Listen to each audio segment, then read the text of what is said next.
Hello students, আজি মই class 9 or কিছুমান ইম্পৰ্টেন্ট কোৱেশ্চন বা টপিক বুলি ক'ব পাৰা যেহেতুকে পৰীক্ষা আহিছে লৈ আহিছো পাৰ্ট 1 টু ইয়াৰে গোটেইবিলাক কোৱেশ্চন যিমান বিলাক টপিক বা কোৱেশ্চন মই পাইছো হেবিলাক মই শৰ্টস এটাত আপলোড কৰি দিছিলো তোমালোকে নিশ্চয় হেবিলাক পাইছা আৰু এতিয়া মই ইয়াতে সলভ কৰিব ওলাইছো আৰু পাৰ্ট 1 পাৰ্ট 2 কে সলভ কৰিম যেহেতুকে এটা ভিডিওত গোটেই ইমান বিলাক দিলে দীঘলীয়া হৈ যাব ভিডিওটো ইয়াতে কি দিয়া আছে প্ৰথম কোৱেশ্চনটো 1 নম্বৰত আছিল পৰিমেয় নে অপৰিমেয় নিৰ্ণয় কৰা আৰু কিছুমান সংখ্যা দিয়া আছিল তাৰে প্ৰথম সংখ্যাটো দিছিলে 0.101101110 ডট ডট ডট এইটো যে দিছে এটোৰ মিনিং হৈছে এটো গৈয়ে থাকিব এনে কৈ মানে তাৰ পিছত কি আহিব যদি আৰু লিখিব খোজা এটোত কি আছিল 0.1011101110 তাৰ পিছত আকৌ 4টা 10 আহিব এনে কৈ গৈ থাকিব তো এই এনেকুৱা সংখ্যাবিলাক পৰিমেয় হয় নে অপৰিমেয় হয় তাৰ কাৰণে জানিব লাগিব যে পৰিমেয় কেতিয়া হয় কেতিয়া অপৰিমেয় হয় ওকে হেতু মই লিখি দিম তাৰে আগতে মই এটা বস্তু তোমালোকক এটা ওয়াৰ্ড তোমালোকক শিকাই দিও দশমিক বিস্তৃতি যেহেতুকে মই এই চ্যাপ্টাৰটো গোটেই প্ৰথমৰ পৰা ইয়াতে পঢ়ুৱা নাই গতিকে ইয়াতে মই তোমালোকক টাৰ্মছটো লিখি দিছো তেতিয়া আৰু তুমি আগৰ পৰা নপঢ়িলেও হ'ব এই কেটা কোৱেশ্চন সলভ কৰিবলে দশমিক বিস্তৃতি এতিয়া দশমিক বিস্তৃতি মানে কি বুজায় সপোজ তোমাৰ তাতে এটা ভগ্নাংশ দিয়া আছে 1/2 আৰু এটা ভগ্নাংশ দিয়া আছে 1/3 ওকে সো 1/2 তুমি হৰণ কৰি দিয়াছোন 2 কি হ'ব পইণ্টত আহিব 10 হ'ব তাৰ পিছত 5 এটা আহিব হয়নে গতিকে তুমি এইটো যদি হৰণ কৰি দিয়া ইয়াতে তুমি হাফ ইকুৱেল টু কি লিখিব পাৰা 0.5 লিখিব পাৰা ঠিক আছে সো তেতিয়া ইয়াৰে মানে হাফৰ দশমিক বিস্তৃতি এইটো কোৱা হ'ব ঠিক তেনেদৰে যদি 1/3 হৰণ কৰি দিয়া তেতিয়া কি পাবা ইয়াতে 9 পালা আকৌ সেই একেটা বস্তুৱে আহি থাকিব যিমান বাৰ তুমি হৰণ কৰিবা সিমান বাৰ আহি থাকিব হয়নে তাৰ মানে এইটোৰ একো শেষ নাই তেতিয়া আমি কেনেকৈ লিখিব পাৰো তোমালোক যেহেতু ক্লাস 9ত গতিকে গম পাবা 0.333 এনেকৈ গৈ থাকিব মানে তোমাৰ এইটোৰ শেষ নাই অন্ত নাই কিন্তু কি হৈছে একেটা সংখ্যাই ৰিপিট হৈ আছে আৰু এইটো যে লিখিলো আমি এইটো কি ক'ব 1/3 ৰ দশমিক বিস্তৃতি ক'ব গতিকে দশমিক বিস্তৃতি ওয়াৰ্ডটো সাগে এতিয়া তোমালোকৰ ক্লিয়াৰ হৈছে এতিয়া আহু পৰিমেয় সংখ্যা কেতিয়া ক'ব অপৰিমেয় সংখ্যা কেতিয়া ক'ব ইয়াতে কি লিখিছো পৰিমেয় সংখ্যা হ'ব যদি দশমিক বিস্তৃতি পৰিসমাপ্ত হয় যদি দশমিক বিস্তৃতি তাৰমানে তুমি হৰণ কৰি চালা এই মাত্ৰ বুজাইছিলো তোমালোকক দশমিক বিস্তৃতি কেনেকৈ চাই হেতু সোৱাৰ পিছত যদি পৰিসমাপ্ত ইয়াতে যদি শেষ হৈ যায় তেতিয়াও হেতু কি বুলি কোৱা হ'ব পৰিমেয় সংখ্যা বুলি কোৱা হ'ব তেনেকুৱা পালেও তেনেকুৱা যদি ভগ্নাংশ পোৱা তেতিয়াও হেতুক পৰিমেয় সংখ্যা বুলি ক'ব নাইবা যদি দশমিক বিস্তৃতিটো অবিৰত আৰু পুনৰাবৰ্তিত মানে কি যে অবিৰত মানে কি গৈয়ে থাকিব এইটো যেনেকৈ 3333 এনেকৈ গৈয়ে থাকিব গতিকে হেতু অবিৰত বুজাইছে আৰু পুনৰাবৰ্তিত মানে হৈছে কি একেটা সংখ্যাই বাৰে বাৰে আহি আছে এতিয়া সোৱা 3 সংখ্যাটোৱে বাৰে বাৰে আহি আছে তো এইটোক আমি কিন্তু 0.3 বাৰ বুলিও লিখিব পাৰো তেনেকৈ নাভাবিবা যে অকল 3 টো বা এটা নম্বৰে আহি থাকিব লাগিব এনেকেও আহিব পাৰে 0.257 আকৌ 257 আকৌ 257 এনেকৈ আহিলেও হেতুক পুনৰাবৰ্তিত বুলিয়ে ক'ব তেতিয়া কি হ'ব 257 বাৰ হ'ব মানে তিনিটা সংখ্যা পুনৰাবৰ্তিত হৈ আছে তেতিয়াও এটুক কি বুলি কোৱা হ'ব পৰিমেয় সংখ্যা বুলি কোৱা হ'ব আৰু যদি নহয় তেন্তে হেতু কি বুলি কোৱা হ'ব অপৰিমেয় সংখ্যা বুলি কোৱা হ'ব হয়নে নাই পৰিমেয় সংখ্যাত যদি এই দুটা পইণ্ট আহে তেন্তে অপৰিমেয় সংখ্যাত কি আহিব অবিৰত আৰু অপুনৰাবৰ্তিত অপৰিমেয় সংখ্যাৰ ক্ষেত্ৰত পৰিসমাপ্তৰ কথাই নাহে কাৰণ পৰিসমাপ্ত হৈ গলে হেতু কি হৈ যাব পৰিমেয় সংখ্যা হ'ব গতিকে অপৰিমেয় সংখ্যা কেতিয়া হ'ব অবিৰত হ'ব লাগিব আৰু অপুনৰাবৰ্তিত হ'ব লাগিব তাৰ মানে তোমাৰ এটা সংখ্যা থাকিলে 25965778132 এনেকৈ গৈ আছে কিন্তু ইয়াতে সোৱা ইয়াতে এটা সংখ্যাই যে ৰিপিট হৈছে ইয়াতে যদিও 5 আহিছে কিন্তু 5 ৰ পিছত 9 নাই যদি 5 ৰ পিছত 9 আহিলেহেঁতেন 259 এনেকৈ আহিলেহেঁতেন তেতিয়া হ'লহেঁতেন কিন্তু নাম্বাৰটো আছে যদিও বাকি কেইটা নাম্বাৰ ৰিপিট হোৱা নাই গতিকে অবিৰত হয় কিন্তু অপুনৰাবৰ্তিত যদি হয় সেই সংখ্যাবিলাকক তেতিয়া কি বুলি কোৱা হ'ব অপৰিমেয় সংখ্যা বুলি কোৱা হ'ব তাৰ মানে ইয়াৰ উলটাটো যেটো সেকেন্ড পইণ্ট আছে পৰিমেয় সংখ্যাৰ হেতুৰ উলটাটো হলে অপৰিমেয় হ'ব আই হোপ ইট ইজ ক্লিয়াৰ এতিয়া চোৱাচোন এই নাম্বাৰটো কি দিয়া আছে 0.10 110 1110 আৰু তাৰ পিছত কি আহিব 11110 আহিব হয় নে নাই কিন্তু ৰিপিটটো হোৱা নাই সংখ্যাবিলাক এটাত এবাৰ এক আছিলে তাৰ পিছৰ বাৰ দুবাৰ এক আহিলে তাৰ পিছৰ বাৰ তিনিবাৰ এক আহিলে কিন্তু একেটা বস্তুৱে ৰিপিট হৈ থকা নাই যদি এইটোৰ সলনি এনেকৈ আহিলেহেঁতেন 10101010 এনেকৈ থাকিলে কিন্তু এইটোক পৰিমেয় সংখ্যা বুলি কোৱা হ'লহেঁতেন যিহেতু পুনৰাৱৰ্তিত হৈছে কিন্তু যেহেতু এই সংখ্যাটো দিয়া আছে এই সংখ্যাটো কি হ'ব অপৰিমেয় সংখ্যা এতিয়া সেকেন্ডটো আছিলে √3 ৰুটৰ ভিতৰত যদি এনেকুৱা নাম্বাৰ থাকে √3 বা √2 মানে যিবিলাক আমি ৰুটৰ পৰা বাহিৰত উলিয়াই আনিব নোৱাৰো তেনেকুৱা সংখ্যাবিলাকক অপৰিমেয় সংখ্যা বুলিয়ে কোৱা হয় কিন্তু যদি √4 থাকে √4 মানে কি বুজায় মানে বৰ্গমূলৰ ভিতৰত যদি 4 থাকে 4ক আমি 2 * 2 কৰিব পাৰো আৰু ৰুটৰ ভিতৰত যদি দুটা একে সংখ্যা থাকে সেইটো আমি উলিয়াই আনিব পাৰো মানে ৰুটটো নোহোৱা কৰিব পাৰো তেতিয়া 2 হৈ যাব গতিকে √4 টো কিন্তু অপৰিমেয় সংখ্যা নুবুজাব যিবিলাক ৰুটৰ ভিতৰতে থাকি যায় তেনেকুৱা সংখ্যাবিলাকক আমি কি অপৰিমেয় সংখ্যা বুলিয়ে কওঁ এতিয়া আৰু এটা কথা অপৰিমেয় সংখ্যা বুলি কওঁ হেতু তোমালোকে √3 ৰুট যেনেকৈ উলিয়াই বৰ্গমূল যেনেকৈ উলিয়াই তেনেকৈও কৰি চাব পাৰা তাতে যেটো তোমালোকে আনসাৰ পাবা হেতুও কিন্তু তোমালোকৰ অপৰিমেয় সংখ্যাৰে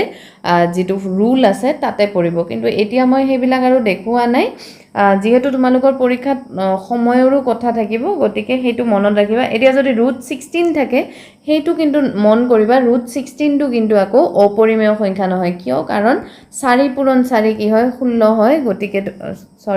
গতিকে তুমি এটা 4 উলিয়াই আনিব পাৰিবা যেতিয়া ৰুটটো গুচি গল তেতিয়া কিন্তু সেই সংখ্যাটোক তুমি অপৰিমেয় সংখ্যা বুলি ক'ব নোৱাৰিবা গতিকে √3 সংখ্যাটো কি হৈ গল অপৰিমেয় সংখ্যা কিবা যদি ইয়াতে ডাউট থাকে কিবা যদি বুজি নোপোৱা কমেন্টত কবা মই ক্লিয়াৰ কৰিবলৈ ট্ৰাই কৰিম এতিয়া নেক্সট সংখ্যাটো দিছে পাই সংখ্যাটো সাগে সকলোৱে জানা যে পাইৰ একুৰেট ভ্যালু মানে এটো এটা আনুমানিক মানহে হয় মানে তোমাৰ যেনেকে এই চিহ্নটো দিলে তুমি জানা যে 5টা হয়নে 5টাই আহিব কিন্তু পাইৰ চিহ্নটো চালে তোমালোকে এটা ধৰি লোৱা সংখ্যা থাকে 3.14 আৰু কিবা কিবি আহি থাকে নাইবা আমি কি লওঁ 22/7 কিন্তু এই দুটা সংখ্যা একুৰেট ভ্যালু নহয় এই দুটা সংখ্যা পাইৰ একুৰেট ভ্যালু নহয় মানে 3.14 আৰু বহুত কিবা কিবি আহি থাকিব কিন্তু পাই সংখ্যাটোৰ তোমাৰ অবিৰত হয় আৰু অপুনৰাৱৰ্তিত হয় তাৰ মানে যিবিলাক সংখ্যা আহিব ৰিপিট নহয় মানে 141414 এনেকৈ আহি নাথাকে বেলেগ সংখ্যা আহি থাকে কিন্তু আমি আমাৰ সুবিধাৰ্থে 3.14 ধৰি লওঁ নাইবা 22/7 ধৰি লওঁ ঠিক আছে গতিকে এনেকৈ আহি থাকিলে মানে কি হল অবিৰত হল আৰু অলপ আগতে মই কৈছো অবিৰত আৰু কি হ'ব অপুনৰাৱৰ্তিত এই দুটা যদি হয় পুনৰাৱৰ্তিত যদি নহয় অপুনৰাৱৰ্তিত হয় তেতিয়া হেতু কি বুলি কোৱা হ'ব হেতুক অপৰিমেয় সংখ্যা বুলি কোৱা হ'ব গতিকে পাই যদি সিম্বলটো চিহ্নটো দেখা পোৱা তেতিয়া গম পাবা যে এইটোও কি হয় এইটোও অপৰিমেয় সংখ্যা হয় কিন্তু ইয়াৰ পিছৰ যেটো নাম্বাৰ দিয়া আছে হেতু কিন্তু তোমাৰ অপৰিমেয় সংখ্যা ইয়াৰ পিছত দিয়া নাই অলপ পিছত দিয়া আছে সেই সংখ্যাটো আগৰখিনি কৰি লওঁ তাৰ পিছত বুজি পাবা হেতু বস্তু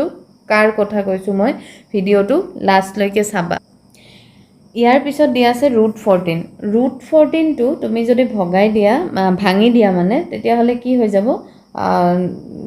2 7 গুণ 14 এতিয়া 2 টো দুবাৰ পোৱা নাই বা 7 টো দুবাৰ পোৱা নাই তাৰ মানে তুমি কি এটো ভাঙিব নোৱাৰা এটো মানে বৰ্গমূলৰ পৰা উলিয়াই আনিব নোৱাৰা এটো এনেকৈ থাকি যাব গতিকে এনেকৈ থাকিলে আমি কি পাইছো আমি পাইছো যে এটো কি হৈ যাব অপৰিমেয় সংখ্যা হৈ যাব ঠিক আছে ইয়াৰ পিছৰ সংখ্যাটো আছে √16 টো কি হ'ব অলপ আগতে মই কৈছো 16 টোক যিহেতু তোমালোকে 4 পূৰণ 4 লিখিব পাৰা তাৰ মানে বৰ্গমূলটো কি হ'ব আতৰি যাব যেতিয়াই বৰ্গমূল আতৰি যাব তেতিয়াই তুমি আৰু হেতু অপৰিমেয় বুলি ক'ব নোৱাৰা হেতু কি সংখ্যা হৈ যাব পৰিমেয় সংখ্যা ওকে তাৰ পিছত দিয়া আছে হাফ টো এই মাত্ৰ কি পাইছিলা হাফক হৰণ কৰি পেলাই 0.5 তাৰ মানে এটো কি হৈ গৈছিলে অবিৰতটো নহয় এটো কি হ'ব এটো হ'ব তোমাৰ পৰিসমাপ্ত দশমিক বিস্তৃতি পৰিসমাপ্ত বা ভাগশেষ শূন্য বুলিও ক'ব পাৰা সো যেতিয়াই পৰিসমাপ্ত হৈ যাব তেতিয়াই হেতু কি হৈ যাব হেতু পৰিমেয় সংখ্যা হৈ যাব হেতু আৰু অপৰিমেয় সংখ্যা নহয় পৰিমেয় সংখ্যা হল এইবাৰ দিয়া আছে 1/3 1/3 টো আমি কি পাইছিলো 0.3 বাৰ মানে 333 এনেকৈ গৈ থাকিব 333 এনেকৈ যদি গৈ থাকে হেতু কি বুলি ক'ব অবিৰত হয় দশমিক বিস্তৃতিটো আৰু পুনৰাবৰ্তিত মানে পুনৰাবৃত্তি ঘটে মানে একেটা সংখ্যাই আহি থাকে হেনেকুৱা হলেও হেতু কি বুলি কোৱা হয় পৰিমেয় সংখ্যা বুলি কোৱা হয় ইয়াৰ পিছৰটো 1/7 আছে হেতু আৰু মই হৰণ কৰি দেখুৱাই নাথাকো হৰণ কৰি মই তোমালোকক ৰিজাল্টটো ডাইৰেক্ট লিখি দি আছো সো ইয়াতে মই হৰণ কৰি দেখুৱাই দিছো যেহেতু তোমালোক ক্লাস 9 ত গতিকে হৰণ কৰিব জানাই তোমালোক সকলোৱে মই ধৰি লৈছো আৰু গতিকে এইটো হৰণ কৰিলে তোমালোকে সোৱা 49 লৈকে বেলেগ বেলেগ সংখ্যা আহি থাকে কিন্তু তাৰ পিছত আকৌ কি আহিলে 10 আহিলে যেটো প্ৰথমত আছিল দেখিছানে সেই 10 টো যেতিয়া পালো প্ৰথমৰটো যেতিয়া পালো তেতিয়া মই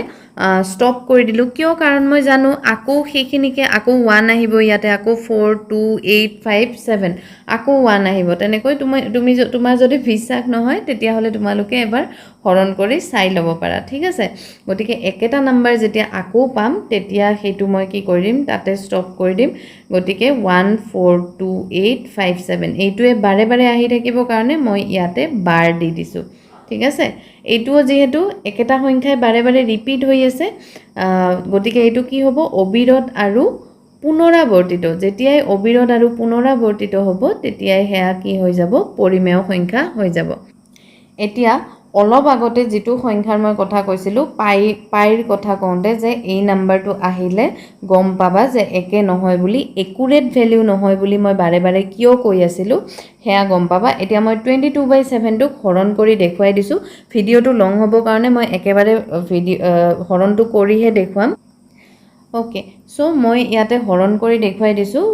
22/7 মানে 22ক যেতিয়া 7 ৰে হৰণ কৰিবা তেতিয়া পাবা 3.142857 এইটো সোৱা ইয়াৰ পৰা সেকেন্ডৰ পৰা আকৌ একেখিনিকে আহি থাকিব 10 হলে আকৌ হৰণ কৰিলে একেখিনিকে পাবা তাৰ মানে 142857 আকৌ একে আহিব সেই কাৰণে মই ইয়াতে বাৰ দি দিছো সোৱা এটা সংখ্যা তোমাৰ 3 থাকিলে আৰু বাকিখিনি তোমাৰ কি হৈ আছে অবিৰত আৰু পুনৰাবৰ্তিত হৈ আছে গতিকে